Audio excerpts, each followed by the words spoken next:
여러분, 평생 고생해서 모은 재산 자녀한테 막 아낌없이 다 주고 싶으시죠? 네, 사실 보통 부모님들 마음이 다 그렇거든요. 맞아요. 그런데 만약에 그 내리사랑이 여러분의 노후를 완전히 파산으로 몰고 가는, 그러니까 일종의 독약이 될 수 있다면 믿으시겠어요? 독약이라는 표현이 진짜 무섭긴 한데 사실 현업에서 보면 정말 흔하게 일어나는 비극입니다. 네, 그래서 오늘 저희가 파헤쳐볼 자료들이 바로 이 뼈아픈 현실에서 출발을 합니다. 무조건적인 사랑이 재무적이나 법률적인 구조랑 잘못 얽혔을 때 어떻게 가족 전체를 위기로 몰아넣는지 오늘 아주 깊게 들여다보려고 하는데요. 맞습니다. 이게 참 단순한 돈 계산이 아니거든요. 가족의 관계, 그리고 부모님의 노후 존엄성이 걸린 아주 치명적인 문제입니다. 그렇죠. 그래서 오늘 이 복잡한 세금과 법의 미로를 아주 명쾌하게 안내해 주실 전문가님과 함께합니다.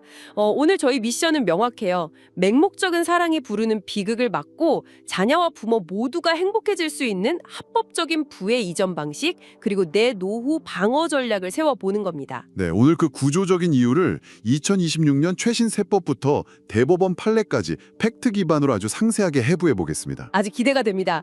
자, 그럼 첫 번째 주제부터 바로 들어가 보죠. 무턱대고 재산을 넘기기 전에 법이 허용하는 합법적인 테두리가 어디까지인지 아는 게 일단 제일 중요하잖아요? 네, 기본기가 가장 중요하죠. 제가 오늘 자료를 쭉 보니까 2026년 기준으로 증여세 기본공제에 아주 엄청난 변화가 있더라고요. 원래 성인 자녀한테 10년 주기로 5천만 원까지 세금 없이 줄 수 있었잖아요. 맞습니다. 그건 기본적으로 많이들 알고 계시는 내용이죠. 근데 여기에 그 혼인 출산 특별 공제라는 게 생겼더라고요. 이게 꽤 쏠쏠한 꿀팁이던데요. 아주 중요한 절세 카드입니다. 이게 정부가 저출생 대책으로 만든 건데 혼인신고일 전후 2년 혹은 자녀 출생일로부터 2년 이내라는 요건만 맞추면요. 그냥 요건만 맞추면 기존 5천만 원에다가 무려 1억 원을 추가로 더 공제해 줍니다. 와, 1억을 더요. 네, 그러니까 총 1억 5천만 원까지 증여세가 완전 면제되는 거죠. 그럼 계산을 한번 해볼게요. 양가 부모님한테 각각 지원을 받는다고 치면 신랑 측에서 1억 5천, 신부 측에서 1억 5천, 이렇게 도합 3억 원을 세금 한 푼 없이 부부한테 밀어줄 수 있다는 거네요. 정확합니다. 내 집 마련 종잣돈으로는 아주 훌륭한 금액이죠. 진짜 훌륭하죠. 근데 사실 현실적으로 보면 서울이나 수도권 집값이 워낙 비싸니까 3억 원으로도 좀 턱없이 부족할 때가 많단 말이에요. 네, 그게 현실적인 딜레마죠. 그래서 부모 입장에서 1억 5천만 원 한도를 훌쩍 넘겨서 막 한 3억, 4억 이렇게 지원해주고 싶을 때는 어떡합니까? 그냥 주면 세금 폭탄 맞을 텐데 그럼 부모 자식 간에 무조건 차용증을 써야 되는 건가요? 네, 면제 한도를 초과하는 금액은 무조건 대여, 즉 빌려주는 형태를 갖춰야만 증여세를 피할 수 있습니다. 아, 빌려주는 형태로요? 네, 근데 여기서 진짜 많은 분들이 치명적인 오해를 하십니다. 그냥 문방구에서 파는 차용증 양식에다가 도장 꾹 찍고 서랍에 넣어두면 끝인 줄 아시거든요. 저도 사실 그렇게 생각했어요. 가족끼리인데 뭐 굳이 복잡하게 해야 하나 싶어서요. 절대 안 됩니다. 현재 국세청 시스템이 여러분 상상 이상으로 고도화되어 있거든요. 정상적인 대출로 인정받으려면 딱 세 가지 원칙이 완벽하게 맞물려야 합니다. 세 가지 원칙이요? 어떤 거죠? 첫째, 세법이 정한 연 4.6%의 적정 이자율을 반드시 적용할 것. 4.6%요? 오, 생각보다 꽤 높으네요. 네, 그리고 둘째, 우체국 내용 증명이나 주민센터 확정 일자를 통해서 문서 작성 시점을 객관화할 것. 나중에 국세청 조사 나오니까 그때 부랴부랴 쓴 게 아니라는 걸 증명해야 하거든요. 아, 날짜를 공식적으로 박아두라는 거군요. 맞습니다. 그리고 셋째가 제일 중요한데요. 모든 원금과 이자는 반드시 금융기관 계좌이체를 통해서 기록으로 남겨야 합니다. 무조건 통장 거래 내역이 있어야 된다는 거네요. 네, 현금으로 줬다고 주장하는 건 국세청이 절대 증빙으로 인정하지 않습니다. 자, 그럼 여기서 그걸 다 한번 풀어보죠. 솔직히 현실에 대입해보면 부모가 자식한테 돈 빌려주고 매달 4.6% 이자를 꼬박꼬박 뜯어내는 게 좀 심리적으로 쉽지가 않잖아요. 가족끼리 참 야박해 보일 수 있죠. 그렇죠. 그래서 제가 자료를 좀 뒤져보니까 아주 교묘하게 꼼수를 쓰시는 분들이 있더라고요. 예를 들면 자녀가 부모 통장으로 매달 이자를 보냅니다. 기록을 깨끗하게 남기는 거죠. 네, 서류상으로는 완벽하네요. 근데 며칠 뒤에 부모가 그 통장을 들고 ATM에 가서 현금으로 싹 뽑아 나은 다음에 자녀한테 생활비 명목으로 몰래 쓱 돌려주는 거예요. 일종의 가족끼리 페이백을 하는 거죠. 이런 건 국세청이 못 잡아내는 거 아닐까요? 결론부터 아주 단호하게 말씀드리면요. 국세청이 제일 먼저 그리고 제일 무겁게 처벌하는 타겟이 바로 그 페이백입니다. 와, 진짜요? 현금으로 뽑아서 몰래 준 건데 그걸 어떻게 알아요? 많은 분들이 국세청 직원이 통장을 일일이 눈으로 본다고 생각하시는데 그게 아닙니다. 국세청에는 PCI, 즉 재산, 소비, 소득 연계 분석 시스템이라는 아주 강력한 알고리즘이 돌아가고 있습니다. 아, 시스템이 다 지켜보고 있군요. 네, 자녀의 공식 소득은 뻔한데 매달 고액의 이자를 내고 있다. 그럼 일단 시스템이 이상 징후를 딱 포착합니다. 게다가 부모 통장에서 이자가 입금된 직후에 현금이 주기적으로 빠져나가는 패턴까지 데이터베이스에서 바로 매칭을 시켜버립니다. 세상에, 사람이 아니라 인공지능 같은 알고리즘이 자금 흐름과 패턴을 아예 분석해서 경고등을 띄우는 거네요? 정확합니다. 그래서 만약 이 페이백 정황이 적발되잖아요. 국세청은 그 차용증 전체를 그냥 허위 계약으로 간주해버립니다. 그럼 어떻게 되는 건데요? 이자 돌려받은 것만 문제가 되는 게 아니고요. 부모가 처음에 빌려줬던 원금 전체가 통째로 증여로 둔갑해버립니다. 헉, 원금 전체가요? 네, 원금에 대한 거액의 증여세는 기본이고 거기에 신고 불성실 가산세, 납부 지연 가산세까지 다 더해져서 말 그대로 파산에 가까운 세금 폭탄을 맞게 되는 거죠. 와, 진짜 얄팍한 꼼수 쓰려다가 가족 전체가 재앙을 맞는 거네요. 무조건 정석대로 해야겠습니다. 근데 그럼 합법적으로 이자를 좀 안 내거나 덜 낼 방법은 아예 없는 건가요? 아주 실질적이고 합법적인 해결책이 딱 하나 있습니다. 세법에는 일종의 무이자 골든존이 존재하거든요. 무이자 골든존이요? 이름부터 솔깃한데요? 네, 부모 자식 간에 주고받지 않은 이자 총액. 그러니까 아까 말한 4.6%로 계산한 이자와 실제로 낸 이자의 차액에 연간 1,000만 원 미만이면 과세 당국이 이걸 증여로 보지 않고 그냥 눈 감아줍니다. 오, 1년에 1천만 원 혜택까지는 봐준다는 거네요? 그럼 역으로 제가 얼른 계산해 볼게요. 1천만 원을 4.6%, 즉 0.046으로 나누면 원금 기준으로 한 2억 1,700만 원 정도가 나오는데요. 정확한 계산입니다. 바로 그겁니다. 부모가 자녀한테 2억 1,700만 원까지는 차용증에 아주 당당하게 무이자 대여라고 딱 명시하고 원금만 갚으라고 해도 법적으로 아무 문제가 없다는 뜻이죠. 와, 이거 진짜 대박 꿀팁이네요. 아까 부모님이 그냥 줄 수 있는 특별공제가 1억 5천이었잖아요. 거기에 이 무이자 대여 2억 1,700만 원을 딱 결합하면 와, 3억 6천만 원이 넘는 큰 돈을 이자 부담 없이 합법적으로 지원해 줄 수 있는 거잖아요. 네, 그렇게 세팅하는 게 가장 완벽한 절세 구조죠. 그렇군요.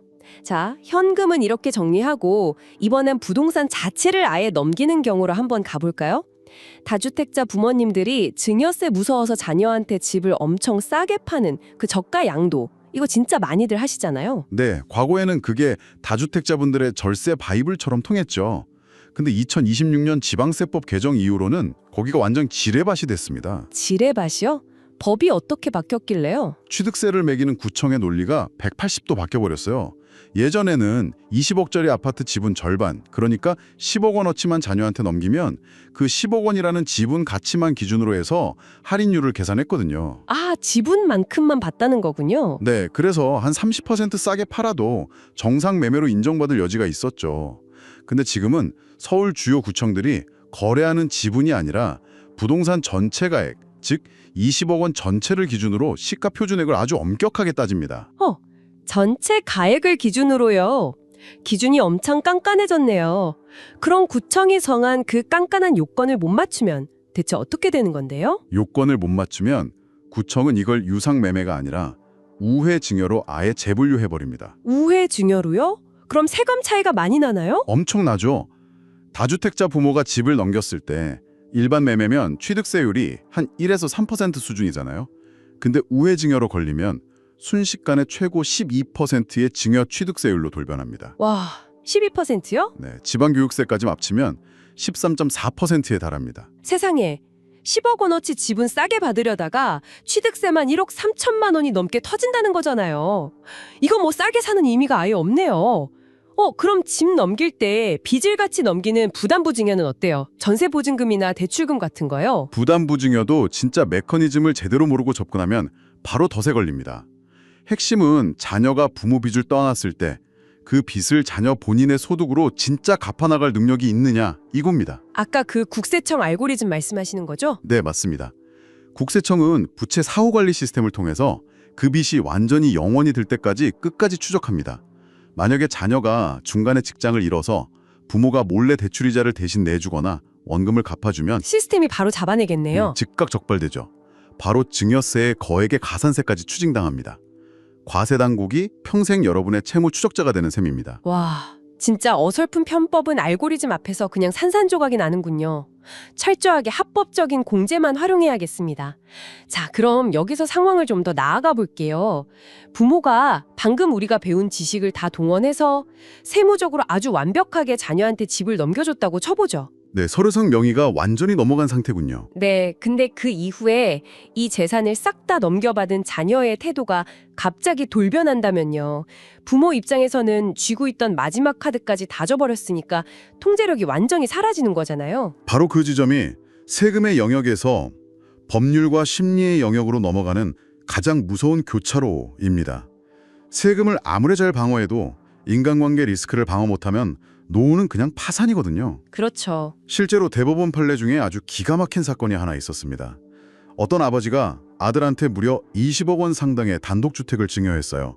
당연히 부모님 잘 모시겠다는 전제가 깔려 있었겠죠. 네, 25기면 당연히 효도해야죠. 그런데 등기가 아들 이름으로 넘어가자마자 태도가 싹 바뀝니다. 한 집에 살면서도 치매기가 있는 어머니 간병을 따로 사는 누나한테 다 떠넘기고요. 급기야 아버지한테 와서는 어머니를 요양병원에 보내버리자고 압박까지 했습니다. 와, 20억짜리 집을 홀라당 받아먹고 요양병원을 운운하다니 진짜 피가 거꾸로 솟네요. 근데 방금 전문가님이 이미 등기가 아들한테 넘어갔다고 하셨잖아요. 민법상 증여는 한 번 명의 넘어가면 끝이라고 들었는데 아버지는 그냥 눈 뜨고 코 베인 건가요? 원칙적으로 일반적인 증여는 한 번 넘어가면 돌려받기 거의 불가능합니다. 그런데 이 아버지는 기적적으로 20억 원짜리 집을 되찾아왔습니다. 오, 어떻게 다시 뺏어왔죠? 집을 넘겨줄 때 부동산 증여계약서에다가 추가로 효도계약서를 꼼꼼하게 작성해 두셨거든요. 아, 효도계약서요? 그거 법률 용어로는 조건부 증여계약이라고 하던데 근데 솔직히 여기서 제가 약간 삐딱하게 질문을 한번 던져볼게요. 그게 과연 실효성이 있나요? 가족끼리 밥 먹다가 갑자기 자, 펜 들고 효도계약서 쓰자 이러면 분위기 완전 싸해릴 텐데요? 쳐봐요. 자녀가 와서 이 시간 50분만 있다가 가면 그 10분 모자란 거 가지고 법정 가서 소송하실 거예요? 하하, 아주 날카로운 지적이십니다. 만약에 효도계약서가 그런 식으로 시간 재고 기계적으로 꼬투리 잡으려고 쓰는 거라면 당장 찢어버려야 맞죠. 그럼 대체 왜 쓰는 건데요? 이걸 좀 더 큰 틀에서 연결해 보면요. 효도계약서의 진짜 법률적 목적은 입증 책임의 전환, 그리고 계약 해제권 확보에 있습니다. 자녀를 불신해서 쓰는 게 아니라 소통의 도구라는 거죠. 입증 책임의 전환이요? 그게 정확히 무슨 뜻인가요? 만약 계약서가 없으면 부모가 판사님 앞에서 우리 아들이 나쁜 놈이에요, 집 돌려주세요 하고 감정적으로 울면서 호소할 수밖에 없어요. 법원은 그런 감정적인 주장은 절대 안 받아줍니다. 아, 증거가 없으니까요. 네. 그런데 명문화된 구체적 조건이 있으면 자녀가 악의적이고 지속적으로 어겼다는 객관적인 패턴을 법적으로 입증할 수가 있게 되죠. 오, 확실한 무기가 생기는 거네요. 게다가 이 계약서에는 반드시 들어가야 할 마법의 문구가 딱 한 줄 있습니다. 수증자, 즉 자녀가 위 조건을 이행하지 않을 경우 부모는 본 증여계약을 해제할 수 있으며 자녀는 물려받은 재산을 즉시 원상회복하여 반환하여야 한다. 와, 그 한 줄이 들어가는 순간 부모님이 강력한 통제권을 다시 쥐게 되는 거군요. 언제든 계약을 무효로 만들 수 있는 버튼이 생기는 거네요. 맞습니다. 그래서 이게 가족끼리 싸우자는 게 아니라 서로 기대치를 맞추는 과정이에요. 부모는 주말마다 와서 밥 먹는 게 효도라고 생각하는데 자식은 매달 용돈 50만 원 보내면 자기 돌이 다 했다고 착각하거든요. 그걸 명확히 조율하는 겁니다. 아, 듣고 보니까 완전 이해가 가네요. 오해를 줄이는 도구군요. 네, 단 여기서 법적 밸런스가 정말 중요합니다. 부모가 한 5천만 원 보태주면서 나중에 수억 원이 들지도 모르는 평생 간병비를 다 책임지라고 계약서에 쓰면 어떻게 될까요? 그건 좀 너무 불공평한 거 아닌가요? 네, 법원도 그걸 불공정 계약으로 보고 효력을 인정하지 않을 확률이 큽니다. 물려주는 재산 가치랑 요구하는 의무가 비례해야 한다는 거죠. 재산 규모에 맞게 합리적인 조건을 걸어라. 아주 명쾌합니다. 자, 지금까지 합법적 절세부터 효도 계약서라는 안전망까지 아주 촘촘하게 살펴봤습니다. 근데 전문가님, 여기서 아주 근본적인 의문이 하나 딱 들어요. 어떤 의문이시죠? 아무리 효도 계약서를 완벽하게 써도 결국 자녀가 어떻게 행동하느냐에 내 노후 평안이 달려있는 거잖아요. 네, 그렇죠. 그럼 굳이 이런 감정적이고 법률적인 스트레스를 감수하면서까지 굳이 집을 물려줘야 할까요? 애초에 집을 안 주고 그냥 내가 내 집에서 든든하게 살면서 연금 받는 게 노후 파산을 막는 가장 완벽한 예방책 아닐까요? 와, 오늘 논의의 가장 핵심적인 결론에 정확히 도달하셨네요.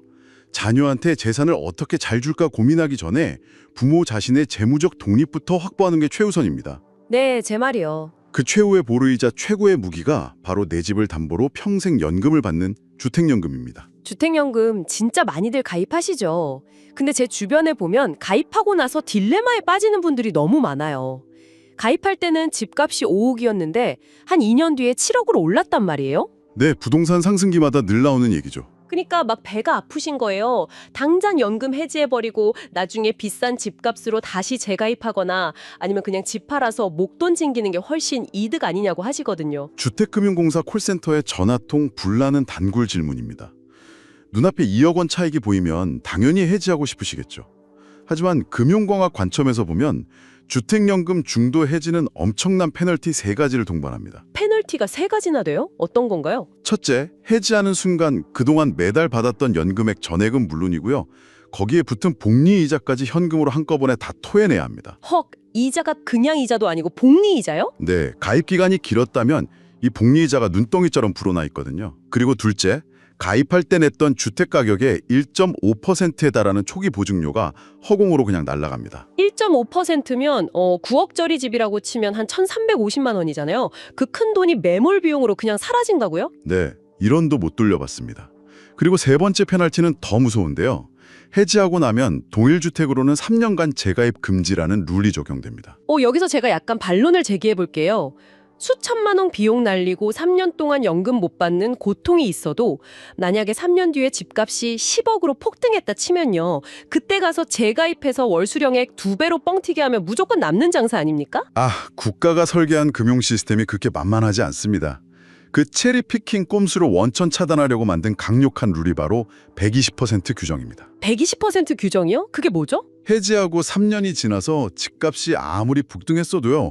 다시 가입할 때 산정되는 월 연금액은 여러분이 맨 처음 가입했을 때 정해졌던 금액의 120%를 절대 넘을 수 없게 상한선을 콱 씌워버립니다. 헐, 아예 캡을 씌워버리는 거네요. 왜 굳이 그런 규정을 만든 거죠? 너무 깜깜한 거 아니에요? 그 이유를 아시는 게 중요해요. 주택연금은 개인의 주식계좌가 아니라 국가가 보증하고 수많은 고령자가 모여있는 공동의 보험풀이거든요. 공동기금이니까요? 네, 집값 오를 때마다 사람들이 자유롭게 해지하고 빼가면 정작 집값이 떨어졌을 때 연금을 받아야 할 다른 노인들의 몫이 텅 비어버리게 됩니다. 그래서 정부가 이건 시세차익 도구가 아니라 재무적 압력 밸브로만 쓰라고 철벽을 쳐둔 거죠. 이제야 진짜 완벽하게 이해가 되네요. 애초에 들어갔다 나갔다 단타 치는 제도가 아니었군요. 집값이 오르든 내리든 그냥 묵묵히 타는 게 결국 승자네요. 게다가 2026년에 개선안이 나와서 혜택도 엄청 좋아졌다고 들었거든요. 네, 제도가 아주 대폭 업그레이드 됐습니다. 일단 기본적으로 월 수령액이 약 3.13% 인상됐고요.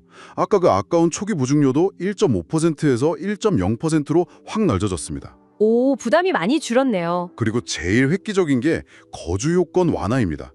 예전엔 무조건 그 집에 살아야만 돈이 나왔는데 이제는 부모님이 아프셔서 요양원에 들어가셔도 연금이 안 끊기고 계속 지급됩니다. 와, 요양원비 걱정을 덜 수 있으니까 부모님들 입장에선 진짜 눈물나게 고마운 소식이네요. 그리고 자료 보다 보니까 세대이음 주택연금이라는 것도 눈에 띄던데 이건 뭔가요? 원래는 부모님이 돌아가시면 자녀가 그동안 부모님이 탄 연금 빚을 싹 다 현금으로 갚아야만 그 집을 물려받을 수 있었거든요. 자녀 입장에선 갑자기 수억 원 현금을 구해야 하니까 진짜 막막하죠. 네, 그런데 이제는 자녀가 만 55세 이상 고령자라면 그 거액의 빚을 당장 갚을 필요 없이 부모님의 계약과 부채 잔액을 통째로 이어받아서 자기 노후연금으로 바로 전환할 수 있게 됐습니다. 와, 빚을 갚는 게 아니라 연금 파이프라인 자체를 그대로 상속받는 개념이네요. 이거 진짜 대박인데요? 그리고 제가 생각하는 주택연금 최고의 매력이 하나 더 있어요. 건강보험료요. 역시 예리하십니다. 은퇴하신 분들이 소득 조금만 잡혀도 건보료 폭탄 맞을까봐 엄청 무서워하시잖아요.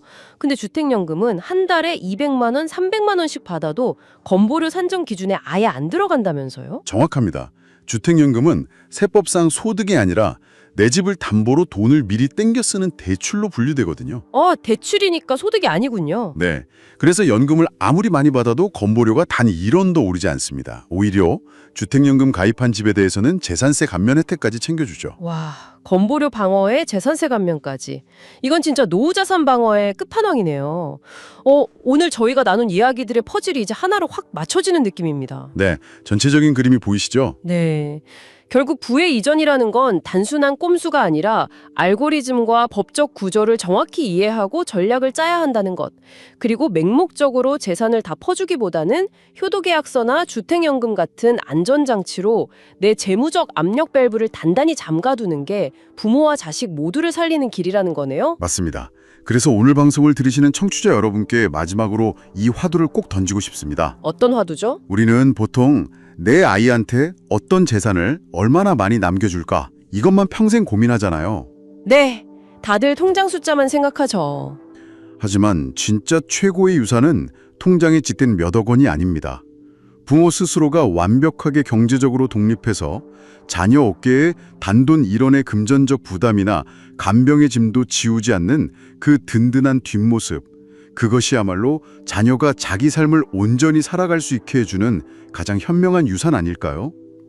와, 경제적으로 완벽히 독립한 뒷모습이라 오늘 정말 뿅을 때리는 묵직한 메시지네요.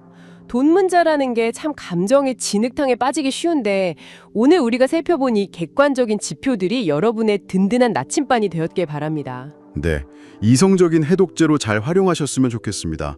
네, 사랑이라는 이름의 독약을 걷어내시고 평화로운 노후를 준비하시길 저희가 진심으로 응원하겠습니다.